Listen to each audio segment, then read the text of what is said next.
আজকে আমরা বানাবো এই জিনিসটা, যেখানে সিইওর নাম চুজ করলে তার রেলিভেন্ট ডেটাগুলো এখানে চলে আসবে। আর এই কাজে আমরা ব্যবহার করব এক্স লুকআপ আর স্পিলডারে ফাংশন। তাহলে আমরা ফর্মুলাটা মুছে দিলাম। আমাদের যেটা করতে হবে, প্রথমে ইকুয়াল দিয়ে সূত্র শুরু করলাম। এক্স লুকআপ হচ্ছে আমার ফাংশনের নাম, ট্যাব দিয়ে অ্যাকসেপ্ট করলাম।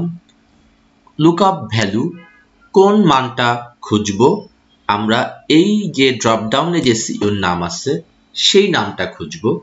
কমা দেওয়ার পরে লুকআপ অ্যারে, এই মানটাকে আমরা কোথায় খুঁজবো, যেহেতু এটা সিইওর নাম, এটা খুঁজবো আমরা সিইও কলামে।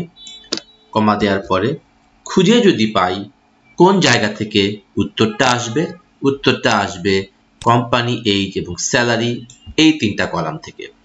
এবার ব্র্যাকেট ক্লোজ করে যদি এন্টার দেই, ফর্মুলাটা স্পিল হয়ে কোম্পানি থেকে এইজ এবং স্যালারির ঘরেও চলে যাবে।